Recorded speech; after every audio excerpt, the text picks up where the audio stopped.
Salut les devins, c'est Saikyo. Il est l'heure pour moi de vous proposer ma review de l'épisode 104 de DBS. Alors je suis super enrhumé et super fatigué en même temps. J'espère que ça sera pas trop gênant pour vous, mais en tout cas je suis là pour vous parler de cet épisode-là, que j'ai clairement adoré. Il a ses défauts, mais en même temps il était dans un autre registre que celui de la semaine dernière. La semaine dernière, c'était beaucoup d'histoires de fond en fait, avec ce Gohan et ses espèces de remords, limite le fait qu'il s'en veut d'avoir détruit des univers, la petite ange Cuss, etc., qui pouvait nous laisser prévoir une certaine forme de révolte à venir pour plus tard, parce que ce schéma de destruction jusqu'à ce qu'il n'en reste plus qu'un est complètement intenable de la part de tous les mortels ici présents. Mais là, au final, on est revenu sur de l'action pure. La semaine dernière, il y en avait aussi, Gohan, etc., mais c'était de l'action morcelée, alors que là, on était quasiment sur de l'action du début à la fin, voire même tout le temps, quoi.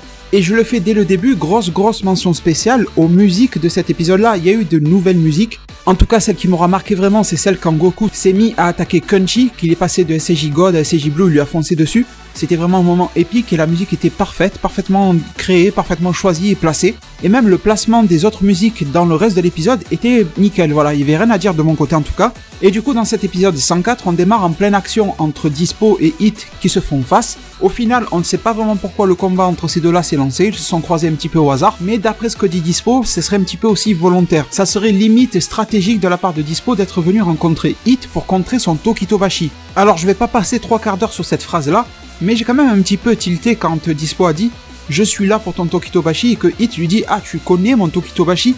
C'est quelque chose de bizarre qu'un gars de l'univers 11 puisse connaître ça. Donc c'est vrai que tout bêtement, Hit a déjà utilisé le Tokitobashi dans le tournoi. Rappelez-vous, l'univers 3 machin, il a sauvé Caulifla la dernière fois, etc. Donc peut-être que c'est à ce moment-là que l'univers 11 s'est rendu compte des capacités de Hit et de ses capacités à manipuler le temps, machin. Mais sinon, est-ce qu'il pourrait y avoir des antécédents qui font que l'univers 11 était au courant pour les capacités de l'univers 6 ? Enfin bon, ça reste encore un petit peu à expliquer, même si ça reste explicable déjà pour le moment. Bon, c'est pas le gros mystère de l'épisode et j'avance. Alors pendant que les deux se font face, on a une petite phase sur Caulifla et Kale. Comme prévu, j'ai envie de dire, elles n'agiront pas dans cet épisode-là, même si plus tard dans l'épisode, l'envie ne leur a pas manqué. Après, ça aurait été drôle, à partir du moment où Hit s'est pris quelques bons coups dans la gueule de la part de Dispo, de voir directement Caulifla et Kale réagir. Mais bon, ça aurait foutu le bordel, parce que si Caulifla débarque SJ2 et l'autre elle arrive en mode Broly, forcément ça aurait fait venir Crunchy direct, ça aurait fait venir Toppo, peut-être même Jiren. Donc forcément au niveau du scénario, ça n'arrangeait pas que les deux filles aillent se battre aux côtés de Hit. Bon, en tout cas, comme je viens de le dire, Hit se prend des coups de la part de Dispo, et oui, tout simplement car ce n'est pas pour le moment en tout cas le Tokitobashi de Hit qui a des défaillances, même au contraire. Même si ça n'a pas été dit clairement dans cet épisode-là, j'ai l'impression que Hit a réussi à se dépasser encore un petit peu au fil de l'épisode et à devenir de plus en plus rapide, enfin dans l'exécution de son Tokitobashi, etc. Venez me dire en zone commentaire si vous avez ressenti la même chose ou pas du tout, enfin je sais pas. Et en gros, l'astuce de Dispo, c'est de se lancer dans le combat, de faire croire que voilà, il fait à peu près jeu égal sur la vitesse. Il attend de pouvoir voir ou d'entendre surtout son adversaire faire des mouvements. Et à ce moment-là, Dispo enclenche son espèce de mode hyper vitesse, on va l'appeler comme ça, dans lequel il va complètement surpasser la vitesse de son ennemi et faire en sorte que même une attaque comme le Tokitobashi ne puisse pas fonctionner, enfin, ne puisse pas avoir le temps de la lancer. Donc, en théorie, si Dispo laissait Hit enclencher le Tokitobashi, Dispo serait foutu. Et même, on en a eu quelques preuves durant l'épisode. En gros, c'est juste que Dispo arrive à agir avant que Hit ait pu enclencher son attaque légendaire. C'est différent, c'est pas vraiment Dispo qui met à mal le Tokitobashi, c'est juste qu'il est trop rapide pour ça. Et du coup, tout le monde se demande ce qui se passe, en plus Hit se reprend un bon coup dans la gueule, tout le monde l'observe, Dispo prend des poses assez sympas aussi, on le voit des plans, voilà, on le voit dos, etc.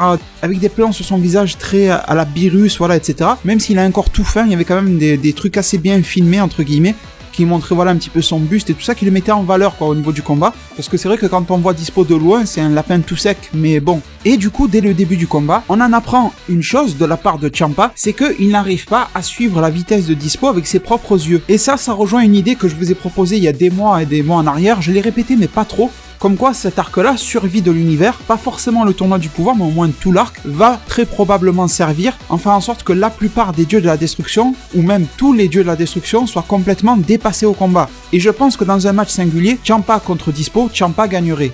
Je pense qu'il peut le gagner large. Mais je pense que ça reste quand même quelques petits indices qui nous montrent que voilà, il y a un gars par là-bas qu'on a du mal à suivre à l'œil nu, il faut demander aux anges ce qui se passe, etc. On sent que le niveau augmente. Mais le problème, c'est qu'à l'heure actuelle, on n'a pas des combattants qui arrivent à être complets. Et à la limite, le seul qui pourrait être complet à ce niveau-là, c'est Jiren. Une nouvelle évolution de Goku pourrait aussi, d'après moi, nous mener vers un dépassement des dieux de la destruction. Et même un dépassement de Beerus. Et ma review du nouveau chapitre de DBS ne va pas du tout tarder sur la chaîne. Je suis en train de la préparer. Mais dedans, on a aussi quelques indices, quelques gros indices même qui nous confirment que le dépassement des Akaishin ne va pas vraiment tarder, même si pour le moment, la grande majorité des mortels sont très loin derrière, à part un, comme le disait Whis. Et ce 1, comme je suis en train de dire, c'est pas forcément Jiren, ça peut être un autre, voilà, ne l'oubliez pas. Et toujours dans la même histoire, une autre chose que l'on apprend, qui est intéressante, très intéressante dans cet épisode-là, c'est que les deux Zeno n'arrivent pas à suivre aussi visuellement, à l'œil nu, la vitesse de ce fameux Dispo. Alors que Zeno, jusqu'à présent, il arrivait à suivre tous les combats, même ceux de Goku et SJ Blue, etc. Il voyait tout. Donc je pense que ça, le fait que Zeno n'arrive pas à suivre ce combat-là, alors que Vados arrive à le faire, vous voyez, et tous les autres anges, je suis sûr que oui. Je pense que c'est un début de confirmation que les Zeno ne sont pas des combattants. Alors forcément, ils ont des capacités supra-divines, machin. Ils sont tout un concentré de pouvoir, on est d'accord, et probablement qu'ils détiennent le pouvoir suprême. Encore que j'aimerais bien voir un nouveau dieu ultime, on va dire, débarquer au-dessus d'eux. Mais bon, ça c'est une autre histoire. Je pense que ça rendrait le tout plus cohérent, mais bon bref. Mais je pense que c'est limite un petit aveu de ça. Les deux n'arrivent pas à suivre ces combats-là, alors que le Daishinkan et tous les anges y arrivent, tout simplement parce qu'ils ne sont pas des combattants. Et pourquoi pas même un Piccolo pourrait défoncer Zeno en combat 1 contre 1, vous voyez. Et bien sûr, combat 1 contre 1 du moment où Zeno n'utilise pas sa faculté à détruire, c'est un peu comme Beerus le Hakai, vous voyez. C'est un peu surcheaté comme truc. Et vous savez, peu importe que les anges soient méchants ou pas, peu importe que le Daishinkan ait des plans ou je sais pas quoi, peu importe, vraiment on s'en fout. Mais ça vous fait pas bizarre quand même que les êtres qui ne sont pas les divinités suprêmes détiennent des pouvoirs plus élevés que la divinité suprême. Ça me paraît super fou, super étrange. Alors pour moi, soit il y a un truc qui se trame, soit Zeno a une sorte de forme de bouclier protecteur qui est toujours sur lui. Et du coup, le mec, il est bidon au combat, mais au final, vous pouvez le taper tant que vous voulez, ça lui fera rien. Même un Daishinkan pourrait se déchirer sur lui, ça ferait rien du tout, vous voyez. Ça peut le faire aussi comme ça. Et d'un coup, ça expliquerait pourquoi le Daishinkan est plus fort, mais n'a jamais rien tenté contre lui, ou voilà, ça pourrait expliquer pas mal de choses. Bon, je reviens sur le fil du combat Dispo contre Hit. Apparemment, Hit essaye de faire à peu près ce qu'il peut, même avec les sous-titres originaux de la Toei Animation, parce que je suis les épisodes grâce à mon abonnement à Crunchyroll USA, vous êtes nombreux à me demander où je regarde les épisodes. Comme ça, vous savez, mais bon, du coup, c'est payant, et en plus, les sous-titres sont en anglais, donc bon, je pense que ça fait deux gros défauts qui vont pas trop vous tenter. Et du coup, on nous fait comprendre que dans cette espèce de combat où Hit fait à peu près ce qu'il peut, face à cette hyper vitesse de Dispo, en gros, il est en train de lui tendre un piège. Kunchi a failli tomber dans le panneau, mais Toppo l'a vite rappelé à l'ordre en lui disant non, c'est visiblement un piège. Et déjà, à ça, on sent énormément la supériorité de Toppo. Et en plus, derrière, on a eu droit à quelques plans sur Jiren, etc., qui nous montraient comme quoi Jiren avait compris le délire de Hit depuis très longtemps. Et des phases comme ça, dans lesquelles on voit Hit observer de haut, ou faire un petit hochement de tête, ou un bruit de gorge, etc., on l'a vu à peu près 2-3 fois dans l'épisode, je crois. Et je ne sais pas pour vous, mais je trouve que la manière dont Jiren nous est dévoilé petit à petit, et nous est teasé, et font monter la hype autour de lui, je trouve que c'est quasiment le même scénario qu'avec Hit à l'époque dans le tournoi Champa contre Beerus. En gros, un gars mystérieux, bon en plus avec des têtes très aliénisées, rondes et le même type d'oreilles, etc. Voilà, avec un design assez classe pour les deux quand même si l'autre porte ses vêtements rouges et noirs de Pride Trooper qui sont un petit peu, voilà, entre les deux quoi, mais bon, ça va, ça passe bien sur Jiren. Les deux, voilà, toujours dans leur coin, qui sont restés les derniers à se battre, comme Hit. Et les deux, à leur début, quand ils sont arrivés, ils n'ont pas dit un seul mot, mis à part pour Jiren parce que Goku était venu les déranger dans leur camp. Mais sinon, Jiren a toujours fermé sa gueule du début à la fin. Et des fois, quand la tension monte un petit peu, on a quelques hochements de tête de la part de Jiren, tout comme on a eu à l'époque quelques hochements de tête de la part de Hit, en fait, quand il regardait le SJ Blue arriver dans le tournoi, etc.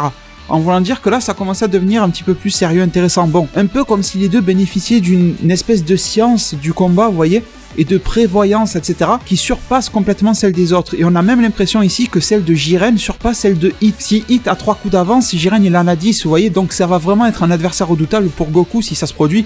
En toute logique, oui, on le voit dans l'opening, mais bon, connaissant la Toei, ils sont capables de tout et rien. Et en plus, voilà, un dernier exemple avant que je passe à la suite, on a commencé à comprendre que Hit était un gars très sérieux quand il a défoncé Frost. Alors Frost, c'est pas le plus puissant des guerriers, et chacun a son petit avis sur lui. Je parle pas d'un Frost Golden, Diamond ou je sais pas quoi, je parle du Frost tel qu'il était, forme finale dans le tournoi Univers 6, Univers 7 à l'époque. Voilà, chacun a sa petite prédiction. Est-ce qu'il est du niveau de Freezer, époque Arc Namek? Est-ce qu'il est beaucoup plus fort, etc. Bon, j'ai pas envie de lancer le débat, je vais même pas donner mon avis là-dessus parce que c'est pas ça qui m'intéresse. Mais en gros, Frost était quand même un bon morceau, on va dire, voilà, comme ça. Et Hit l'a ridiculisé. Et du coup, là, ils nous ont sorti un morceau énorme, c'est-à-dire Kale en mode Broly, entre guillemets, et Jiren l'a éclaté complet, un peu comme Hit avait ridiculisé Frost. Vous voyez, je trouve que la mise en scène, voilà, cette écriture pour amener le personnage petit à petit est très similaire. Bon, en tout cas, ce combat à très haute vitesse continue. Alors c'était très beau, c'était très dynamique, j'ai trouvé les enchaînements plutôt bien réussis. Il y a toujours quelques merdes dans l'animation, dans les dessins, mais c'est pas de cet épisode-là dont je me plaindrai concernant l'animation, franchement. Et au final, le piège de Hit a marché, étant donné que il a réussi à faire en sorte de piéger Dispo, tout simplement. Une fois que Dispo était lancé et croyait que Hit était à sa merci, il a profité de cet abus de confiance de la part de Dispo pour faire en sorte que le gars, au lieu de se jeter sur Hit, il tombe dans le Tokitobashi et tombe dans le monde du vide. Tout ça en plus dans une scène assez cool avec Hit qui lui fait un regard sévère, tout ça avec sa, je sais plus quelle phrase, mais voilà, une phrase super badass de la part de Hit. Le peu de fois où Hit a parlé dans l'épisode, c'était à chaque fois à peu près badass, quand même. Je sais pas ce que vous en pensez, mais bon. Mais non, fausse joie et double suspense parce qu'au final c'était Hit qui devait se faire éliminer. Derrière, non, c'est Dispo. Et au final, personne, étant donné que Kunchi est là avec ses espèces de liens, j'allais dire de chakras, non, de ki, des liens de ki bien sûr. Et ce genre d'attaque, même si c'était pas hyper spectaculaire, c'est le genre de choses qui me ravit. Parce que ça fait du bien, ça fait de la nouveauté dans Dragon Ball Super, ça nous rappelle certaines attaques de films, d'OAV machin, ou ça vous rappellera certainement d'autres attaques dans d'autres animés, mais ça apporte quand même sa vague de fraîcheur. Parce que je suis un énorme fan, vous en doutez, de Kamehameha, de Final Flash et tout ça, de Big Bang. Putain, le Big Bang j'adore. Mais à force de les revoir tout le temps, surtout le Kamehameha, bon mais voilà, on a compris. Et du coup voilà, même si ces Pride Troopers de bas étage, c'est-à-dire tout ce qui est en dessous de Dispo, Toppo et Jiren, nous ont sorti des attaques qui n'étaient pas hyper puissantes, mais en tout cas elles étaient super jolies à voir. Elles avaient chacune une particularité, etc. Il y avait un petit peu de réflexion derrière, vous voyez. L'attaque de Jiren, elle était toute en puissance, mais il y avait une espèce de boule de feu rougeâtre, la téléguidée machin. C'était quand même superbe aussi. Donc c'est vrai que dans ce tournoi du pouvoir, je suis assez déçu du design de la grande majorité des personnages. Beaucoup de trucs un petit peu bizarres, des bestioles, des trucs, un mélange de sumo avec une tête de cochon. Vous voyez, c'est bizarre ce délire. Mais au niveau de la variété des attaques qu'on a pu voir et qu'on a pu nous proposer, honnêtement, je suis plutôt satisfait. On aurait pu en vouloir plus, bon, voilà, chacun ses goûts, mais c'est quand même vraiment pas mal, je trouve. Les devins, je vous mets une image qui focus sur le visage à Dispo, parce que je me rends compte dans mes notes que j'ai oublié de vous parler de ce qu'a dit Ciampa aussi en début. Comme Ciampa a dit, ce gars-là, il ressemble à Beerus. Alors, d'accord, c'est drôle ce qu'il a dit, mais ça c'est aussi une sorte d'aveu de la part de la toile animation qui sont un petit peu quand même conscients que ce gars-là Dispo, c'est pas juste le hasard du design qui fait qu'il ressemble à Beerus. Il doit y avoir un truc, ça nous sera probablement expliqué dans la suite de l'histoire, en tout cas je l'espère. J'espère vraiment que ce dialogue n'a pas été donné à Ciampa, juste histoire de faire rigoler quelques enfants japonais d'une dizaine d'années. Pour le moment, on n'y a pas eu de réponse et c'est ça qui m'inquiète un petit peu. Parce qu'au final, j'ai cru que Vados allait lui révéler un truc ou quoi. C'est dommage, vraiment c'est dommage. Elle lui a juste fait remarquer que s'il ressemble à Beerus, ben forcément il ressemble à Ciampa. Ciampa un petit peu comme un gamin, comme d'habitude. Il a dit que non, il n'est pas d'accord avec ça, alors que bon, Ciampa c'est juste un Beerus en gros, c'est tout, c'est la même chose. De son côté, Beerus n'a fait aucune remarque particulière, ni Whis. Honnêtement, un petit peu déçu de ce côté-là. Mais au moins ça quand même à se mettre dans la poche, Ciampa qui a fait cette espèce de remarque. Bon, comme je vous ai dit il y a à peu près 2 minutes, le combat s'enchaîne à peu près tout au long de l'épisode, toujours dans un dynamisme qui était très très beau à voir. Loin des combats hyper épiques de DBZ, mais voilà, je préfère éviter qu'on en arrive toujours à comparer DBS à DBZ. On a le droit bien sûr, mais si à chaque fois qu'on parle d'un truc, on doit s'amuser à le comparer, on va jamais s'en sortir, on va perdre 4 heures à chaque fois. Donc j'essaie aussi de prendre un petit peu comme ça vient, et je compare DBS à DBS, vous voyez. Je préfère me dire que cet épisode-là était 1000 fois meilleur que l'épisode 5 de DBS, plutôt que de me dire qu'il était peut-être 2 fois moins bon que ceux de DBZ. Et bon, sinon, le problème pour Hit, c'est que déjà, à 1 contre 1 contre Dispo, c'était pas donné. Et alors, maintenant qu'il y a Kunchi pour l'arrêter avec ces espèces de liens de ki, ça devient vraiment la merde. Et qu'est-ce que fait Ciampa pour essayer d'aider Hit? Il nous sort une Vuvuzela. Alors là, je sais pas d'où il a sorti ça. Je sais pas qu'est-ce qui s'est passé chez la Toei pour penser à une Vuvuzela. Ne me demandez pas, j'ai pas de théorie, j'ai pas de prédiction. Je sais pas ce qu'ils ont fait avec ça. Non, voilà, je sais pas. Enfin bref, ça redevient plus sérieux. Et on a Caulifla qui a failli sauter au combat. Ça aurait pu être sympa aussi. Mais bon, dans la logique, c'était plus normal que Kale y aille plutôt que Caulifla, parce que vous avez vu l'état dans lequel elle est. Mais bon, devinez qui c'est qui arrive en bombe, c'est bien sûr Goku. Et Goku qui nous arrive dans sa forme SSJ God, le truc il nous le sort comme ça. Et en plus, petite remarque, soi-disant c'est interdit de voler sur l'arène du tournoi du pouvoir. Qu'est-ce qu'il vient de faire là, Goku? Il a sauté à pieds joints, enfin je comprends pas. Il a un petit peu volé quand même, enfin bon. En tout cas, la scène était magnifique avec la musique qui allait super bien. Dispo, lui, il était en transe, il comprenait plus ce qui pouvait lui arriver. Goku SSJ God, il arrive avec en plus l'air du SSJ God. J'ai toujours trouvé que l'air que ça donne sur le visage et le regard, le SSJ God, ça ressemble à l'air que ont les Saiyan, Gohan, machin, Goku, quand ils sont en forme normale et qu'ils sont en train de rigoler ou en mode détente, vous voyez, avec les yeux très arrondis, etc. Alors que les mecs sont plutôt sérieux, vous voyez, au combat. C'est pour ça que même si je suis pas le plus grand des fans de la forme SSJ God, je la trouve aussi sympa pour ces espèces de contrastes. Un gars qui devient beaucoup plus fin et maigre, limite, et qui tape plus fort que quand il est en SSJ3 alors que le mec est super baraque en SSJ3. Cet air de regard limite insouciant alors que le mec est en pleine action. Les cheveux qui sont dans leur pose normale, ils sont juste devenus rouges, mais sinon, ils n'ont pas changé alors que normalement quand les mecs deviennent énervés dans Dragon Ball, ça devient super empire hérissé. Donc voilà, cette transformation-là prend vraiment le contre-pied de tout. Et c'est plutôt pas mal pour ça. Et du coup, je vais faire le point ici sur cette transformation-là. Parce que ces dernières semaines, j'en ai beaucoup parlé sur ma chaîne moi-même. Je vous ai fait, je sais pas, moi, peut-être 3-4 vidéos là-dessus. Donc je pense que vous les avez pas forcément toutes vues ou que vous vous souvenez pas de tout. Hein. Ça arrive, voilà. En plus, entre-temps, vous avez dû lire des choses à droite à gauche. Vous avez dû voir d'autres vidéos, ce qui est normal. Donc je vais essayer de faire un point et de clarifier au mieux possible.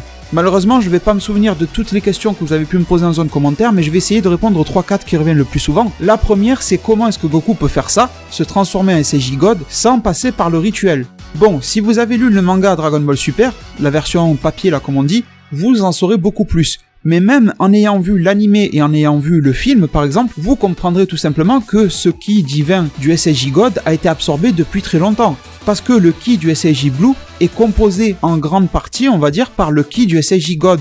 Sauf qu'il est mélangé, comme le dit lui-même, avec le ki du SSJ classique. C'est pour ça que le SSJ Blue, à la base, il ne s'appelait pas SSJ Blue, il s'appelait Super Saiyan God, Super Saiyan. En gros, je mélange ma forme rouge avec ma forme jaune et ça donne une forme bleue. Et du moment où Goku avait assimilé ce ki-là, il n'y avait plus besoin de refaire un rituel pour passer en forme God, étant donné qu'il l'avait déjà. Et dans le manga, Vegeta a aussi la forme Super Saiyajin God, rouge, et il l'a débloqué entre guillemets sans rituel. En gros, ce qui nous est dit dans le manga, c'est que Vegeta est passé direct vers la forme Blue, et qu'ensuite il est parti s'entraîner dans la salle de l'esprit du temps, et il a compris comment arriver sur la forme inférieure qu'est le SSJ God. Justement, en parlant d'infériorité, je fais aussi le point sur la puissance et la vitesse, les qualités et les défauts. Parce que selon les traductions que vous avez pu avoir, il se peut qu'il y ait des malentendus. Le SSJ God est moins fort et est moins puissant, moins fort et il est moins rapide que le SSJ Blue. C'est un fait. C'est un fait dans l'animé et c'est un fait dans le manga, dans les deux. Comme ça, il n'y a pas de jaloux. Et ça a été dit clairement dans cet épisode ici. Et ça a été dit par Whis et Beerus. Donc franchement, quand Beerus et Whis parlent à propos d'un combat, surtout Whis, vous pouvez être sûr que c'est la vérité. Mais alors pourquoi est-ce que Goku veut utiliser la forme rouge si elle n'est pas plus rapide ou moins puissante? Et puis après tout, pourquoi est-ce que Goku SSJ God n'est pas plus rapide que le Blue étant donné qu'il devient plus fin, plus maigre et pourquoi pas plus agile? Eh bien non, je vous le redis, la forme SSJ God n'est pas plus rapide malgré la perte de poids ou voilà, ou le fait que Goku soit beaucoup plus fin. Ça ne change rien, le Blue est beaucoup plus rapide.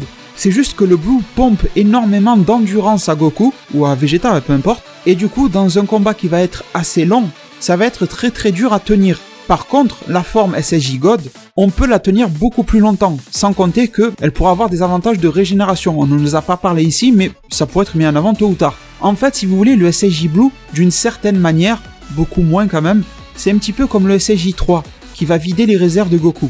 Ben, le SSJ Blue, à sa manière, il vide un petit peu aussi les réserves de Goku, vous voyez, et un peu trop vite parfois. Et avant de passer à une autre de vos questions, vous avez sûrement dû lire dans les bonnes traductions, Whis qui disait que le SSJ God est plus rapide que le Super Saiyan de niveau 1, c'est-à-dire la forme jaune, celle que Goku a atteint sur Namek face à Freezer. Et bien sûr, dans le lot, vous pouvez inclure le Super Saiyan 2 et le Super Saiyan 3. En gros, les formes non divines de Super Saiyan sont inférieures en tout point au Super Saiyan God. Par contre, comme l'a dit Whis, le SSJ Blue est largement au-dessus de toutes les autres formes, SSJ God y compris. Là, ce que je fais, c'est pas de la théorie, c'est pas une prédiction, ce sont des faits. Je suis juste en train de vous répéter ce qui a été dit aussi bien dans l'épisode 104 que dans tout le reste de l'animé et dans tout le reste du manga. Il n'y a vraiment aucun mystère. Mais forcément, votre question maintenant, et c'est la meilleure question d'entre toutes, c'est mais ouais, mais d'accord, mais on n'a jamais vu Goku SSJ Blue venir trop se plaindre de son manque d'énergie après avoir utilisé sa forme, etc. Dire qu'il n'en pouvait plus. Alors qu'à l'époque, avec le SSJ 3, par exemple dans le combat contre Kid Buu, Goku n'arrêtait pas de dire que voilà, il était en perte de ki, perte de stamina, machin. Et avec cette question-là, vous tapez dans le mille, c'est un gros problème. Ça va pas m'empêcher de bien dormir ce soir, hein, mais vous m'avez compris. Et je pense, là par contre, oui, je vous fais une prédiction, on va dire, que la réponse, je vous l'ai donnée dans ma dernière vidéo sur les spoilers là, de cet épisode-là. C'était la vidéo dans laquelle je vous disais, et si Toyotaru avait déjà dépassé l'animé, sauf qu'on ne le savait pas.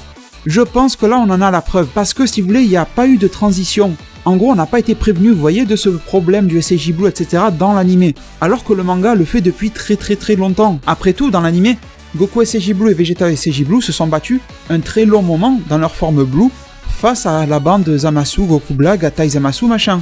Dans le manga, c'était pas du tout la même histoire. Et les deux n'arrivaient pas forcément à bien tenir leur forme Blue parce qu'il y avait des espèces de fuites de ki et des pertes d'endurance énormes. Et du coup, le SSJ God est venu à la rescousse surtout de Vegeta. Donc là, vraiment, dans l'anime, il y a un problème. Et comme je vous ai dit, je pense, et j'en suis convaincu, je sais pas moi, à 90% maintenant, que ce bon vieux Toyotaru a dépassé l'anime, sauf que c'est en interne, ça ne nous regarde pas en fait, mais ils l'ont déjà fait. Cette fameuse interview dans laquelle Toyotaru disait « Ne vous inquiétez pas, le manga va bientôt dépasser l'anime, c'est moi qui va donner les directives à l'anime, etc. » en termes d'histoire, je pense qu'on y est en plein. Sauf que le rythme de diffusion, de sortie des épisodes, et le rythme de publication du manga ne change pas. Et du coup, le manga, c'est un chapitre d'environ 45 pages par mois, alors que les épisodes, c'est quand même 4 par mois. Ça va beaucoup plus vite en animé. Donc forcément, celui qui va continuer d'avoir de l'avance, c'est l'animé. Et je vais en conclure sur ça pour le SSJ God, et ensuite je vais passer à la suite, tout simplement que je ne suis pas en train de dire que c'est officiel, c'est révélé, hein, pas du tout. Mais en tout cas, je pense que Toyotaru a complètement dépassé la Toei Animation en termes de rédaction de son scénario, en termes d'écriture du script de Dragon Ball Super, et que justement, il doit y avoir une espèce d'accord commercial qui faisait que, parce que tout n'est qu'argent, il faut se le rappeler aussi, et bien tout simplement qui faisait que au début, c'était la Toei Animation qui avait plutôt la main sur tout ce qui se passait, et que maintenant c'est Toyotaru. Sauf que ça devient un petit peu le bordel dans la tête des gens, parce que les gens se disent comment est-ce qu'il a pu dépasser le truc alors que l'animé sort avant. Donc c'est juste un effet d'optique, j'ai envie de vous dire. Mais clairement c'est Toyotaru qui doit tirer les ficelles, parce que sinon on n'aurait pas eu le retour de ce SSJ God comme ça. Et surtout que bon, j'avance dans l'épisode et vous allez comprendre aussi pourquoi je suis en train de dire ça par rapport à Toyotaru.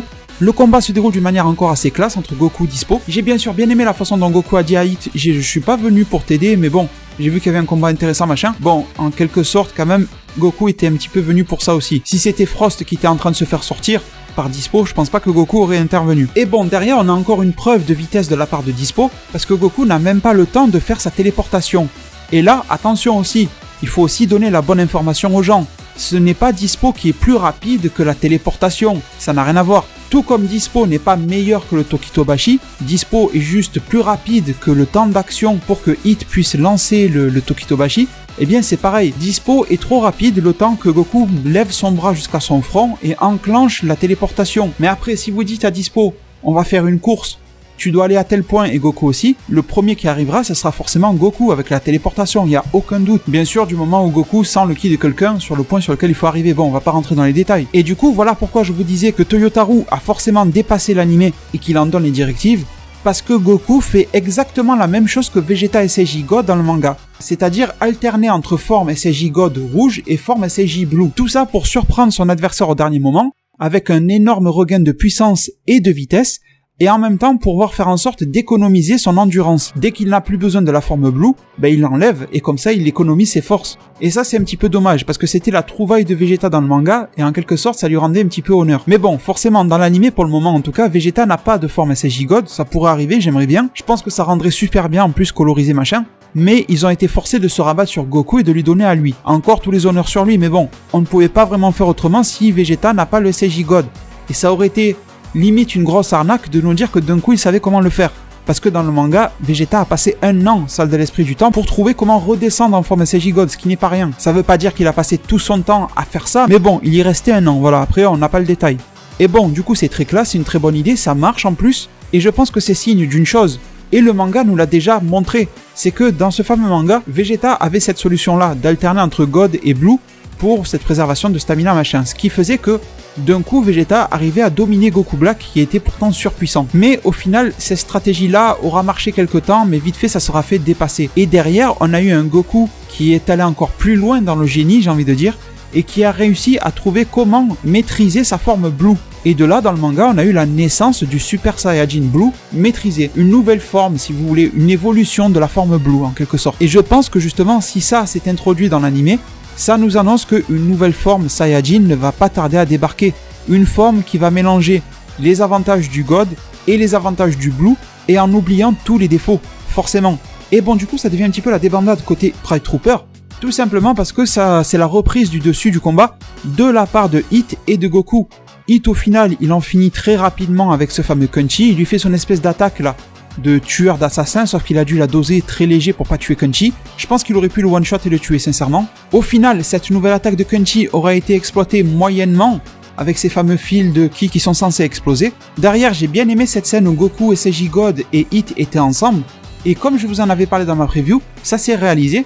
Bon, c'était une prédiction légère, hein, mais bon, comme quoi Hit faisait face à Kenshi, mais il est bien parti en arrière pour faire face à Dispo. Et je sais pas pour vous, mais je trouve que l'esprit combatif de Hit a quand même nettement évolué depuis le combat contre Goku à l'époque, et que Hit cherche un petit peu plus les revanches, à défendre son honneur au combat, sa fierté, etc.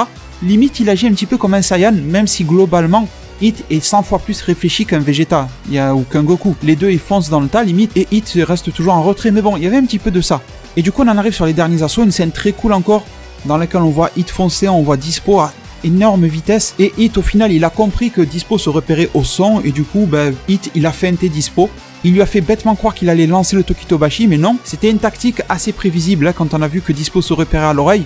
Mais bon, ça fonctionne, quoi, c'est l'essentiel. Et derrière, Goku en finit avec Kenshi. Est-ce que le SSJ Blue était nécessaire pour en finir avec Kenshi? Je ne pense pas, je pense qu'un SSJ God ça aurait suffi largement. Mais bon, pourquoi pas, étant donné que Kenshi avait ces espèces de liens de ki un petit peu partout qui explosent, on pourrait se dire que la résistance du SSJ Blue est nettement plus élevée, et que du coup, Goku SSJ Blue s'est senti beaucoup plus puissant que Kenshi, que ses attaques de merde à la de ki, et il s'est dit je fonce dedans, j'en ai rien à foutre. Et ça a bien fonctionné, il s'est fait complètement défoncer. Et derrière, Hit a complètement repris le dessus sur Dispo. Le pauvre lapin ne peut plus rien faire, limite s'il va lui péter une dent, regardez cette image. Hit l'enchaîne dans tous les sens, il me semble que c'était des scènes d'animation qui étaient repompées, hein, ça de différents épisodes. Et de toute façon, du début à la fin de l'épisode, j'ai vu pas mal d'autres scènes qui avaient été reprises, mais bon, c'était bien fait, c'était bien placé, donc je vais pas trop m'en plaindre. Et là, c'est complètement la fin, aussi bien pour Kenshi et pour Dispo, sauf que Kenshi sera encore plus malchanceux. Il croit arriver à pouvoir emporter avec lui Hit, mais tu peux t'accrocher pour faire ça. En 1 contre 1, Kenshi contre Hit n'a aucune chance, ça c'est clair et net. Même sans Tokitobashi, je pense que Hit le ridiculise. Et du coup, il se fait éclater, il se fait éliminer, et Dispo prend la fuite et rejoint ses collègues Pride Troopers. Il a bien fait parce que sinon il aurait subi le même sort. Et derrière, j'ai bien aimé ces petites prises de conscience dans laquelle Toppo dit non, nous ne sommes pas des justiciers au final, nous ne sommes pas là pour ça, nous sommes là pour survivre ou voilà, ou se faire péter en gros. Et dans cette phrase-là, j'ai senti un petit peu le truc comme quoi, bon, c'est bien beau, nos dabs, nos machins, nos poses, nos justices, etc. Mais c'est quand qu'on défend notre univers. C'est quand qu'on arrive à éliminer d'autres gars. C'est quand que l'on prend le dessus du tournoi. Parce que c'est bien beau. Comme l'a dit Kai de l'univers 11, il reste Toppo, il reste Jiren. Et le temps que Dispo récupère un petit peu, ça devrait quand même aller mieux. Mais ils ne sont que 3. Et imaginez que d'un coup tous les autres univers, y compris Goku et Vegeta, même s'ils le feront jamais, hein, on est d'accord, mais ils se liguent contre ces 3-là, ils sont dans la merde. Bon, forcément, le scénario ne se passera pas comme ça, tous les univers qui vont foncer sur Toppo et Jiren. Mais bon, à force de vouloir rester en retrait, à force de ne pas aller aider ses coéquipiers, Kenshi et Dispo, franchement, à la place de Toppo, vous voulez vous ménager, vous voulez garder vos forces, ok. Mais quand vous voyez que Goku débarque aux côtés de Hit, un gars qui manipule le temps, et que vous ne bougez pas de votre rocher, pour moi, soit vous avez peur, soit vous êtes con. Et je pense que Toppo a été con, et je me demande ce qui se passe dans la tête de Jiren. Est-ce qu'il fait lui aussi des erreurs de jugement, ou est-ce qu'il se dit, peu importe qui y restera, je me les ferai tous. Et ça serait fort, parce que, justement, je vous parlais de pas mal d'univers qui fonceraient sur Jiren. Imaginez cette scène hyper épique. Encore, je vais vous parler de Bleach, mais rappelez-vous quand tous les capitaines et les Vizard machin ont foncé sur Aizen et qui se les aient tous fait. Imaginez que énormément de grosses têtes d'affiche du tournoi foncent sur ce fameux Jiren, du Golden Freezer, du Hit, du Frost, du machin, du C17 peut-être, lui fonce dessus et qu'il les défonce tous. Lui tout seul, il se les fait à lui tout seul, de la Kale machin, limite il les one-shot tous en même temps. Pour nous prouver que le gars n'avait aucune raison de s'inquiéter et que quelque part ça va être à Goku, accompagné peut-être de Gohan, Vegeta, bon, de faire le taf. Attention, hein, c'est pas du tout une prédiction. Ne le prenez pas comme ça, c'est juste pour vous mettre l'image, vous voyez. Comme quoi là on nous mettrait les deux pieds dans le bain. Parce que je vous avoue que là j'ai pas vraiment la solution à pourquoi Jiren reste impassible comme ça, laisse certains de ses camarades se faire éliminer, alors que pourtant il a réagi face à Kale, vous voyez. Un petit peu bizarre. Un coup oui, un coup non.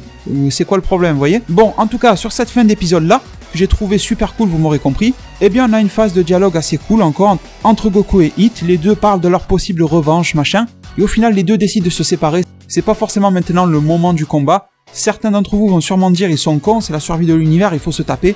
Vous avez raison, mais en même temps, si vous pensez que, bon voilà, ce sont quand même de bonnes connaissances, on va dire, il y a une espèce de lien entre eux. Ils avaient même osé défier l'ordre divin, rappelez-vous, à la fin du tournoi Univers 6, Univers 7. Et là, ils se sont dit, allez, bon, on a coopéré face à un univers super puissant, on va aller faire un tour de l'autre côté, et on se reverra peut-être plus tard.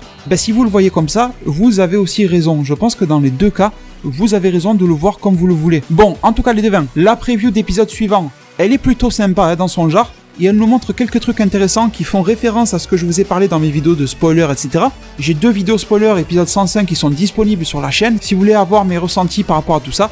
Mais la preview en elle-même, on s'en parle dans une vidéo qui arrive très rapidement, demain, après-demain, quelque chose comme ça. Du coup les devins, je vous remercie énormément de m'avoir suivi et écouté durant cette vidéo-là, et je me permets de vous laisser sur ces mots. Prenez soin de votre futur, le meilleur moyen d'y arriver c'est de vous abonner à ma chaîne, de la partager, de la liker et la commenter un maximum de fois pour que notre communauté puisse se développer le plus possible sur YouTube.